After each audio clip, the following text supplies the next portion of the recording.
নিম পাতা নিয়ে এসেছি, নিম পাতা ভাজা খাবো। নিম পাতা। হ্যালো ফ্রেন্ডস অ্যান্ড ফলোয়ার্স, সবাইকে জানাচ্ছি অনেক অনেক শুভেচ্ছা এবং অভিনন্দন। সবাই কেমন আছেন একটু জানিয়ে দেবেন। আজকের এই ছোট্ট ব্লগে আমি দেখাচ্ছি আমাদের বাড়িতে অনেক কাজ চলছে, সবাই কাজে লেগে পড়েছে। আমি সকালে খাবার বানিয়ে নিয়েছি, এখন টিফিন করব।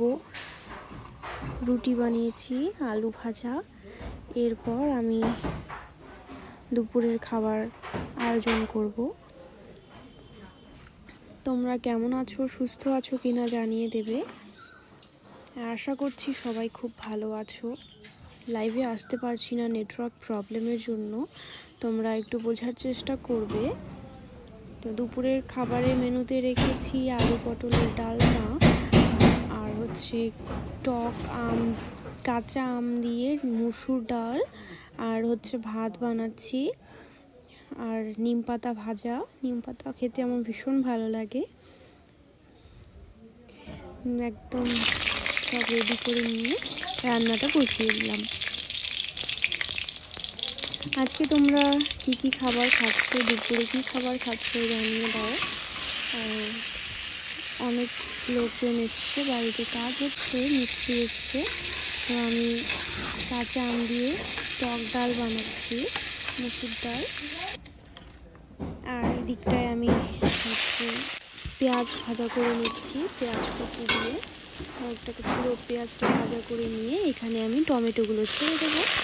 আর যেহেতু আমি শুকনো লঙ্কা ইউজ করি না, কারণ শরীরের জন্য খুবই ক্ষতিকর, তাই জন্য আমি টমেটো ইউজ করি কালার আনার জন্য।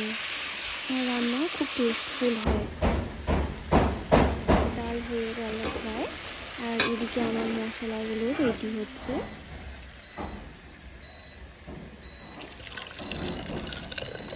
আম ডাল করেছি আজকে, আম ডাল।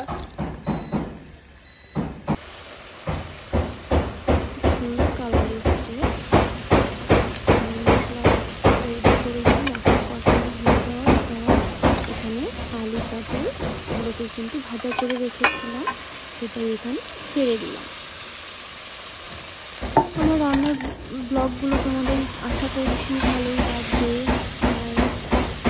তোমরা ব্লগ দেখতে চাও তোমরা কমেন্টসে জানিয়ে দিও। আমার নেটওয়ার্ক প্রবলেমের জন্য লাইভে আসতে পারছি না, বারবার সরি বলছি। তোমরা একটু বোঝার চেষ্টা করবে, খুব তাড়াতাড়ি আমি লাইভে চলে আসবো। তো সিম্পল এই আলু পটলের ডালনা বানিয়ে নিলাম।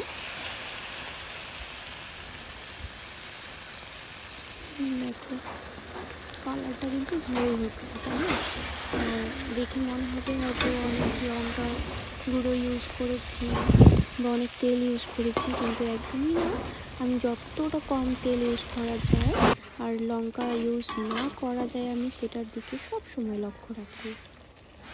হয়েই গেল, ব্যাস এটাকে এবার সার্ভ করবো। ভাত বানিয়ে নিয়েছি, পটলের ডালনা, আর হচ্ছে টক ডাল বানিয়েছি, সঙ্গে আছে এই নিম পাতা ভাজা। আমার রান্না তোমাদের কেমন লাগছে অবশ্যই জানিয়ে দেবে।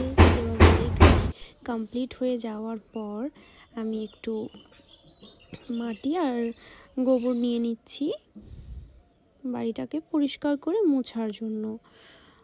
যেহেতু বাড়িতে অনুষ্ঠান আছে, তাই জন্য কিন্তু বাড়িটা সুন্দর করে মুছে নিচ্ছি।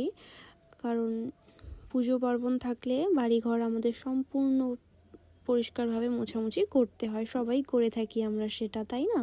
তাই জন্য আমি কাজ কমপ্লিট হয়ে যাওয়ার পর বাড়িঘর সব মোছামুছি করে নিচ্ছি। এরপর আমি ফ্রেশ হয়ে নেব, নিয়ে তোমাদের সাথে কমেন্টসে কথা বলবো। কেমন লাগছে আমার ব্লগগুলো তোমরা একটু কমেন্টসে অবশ্যই জানিয়ে দিও। অনেক ধন্যবাদ।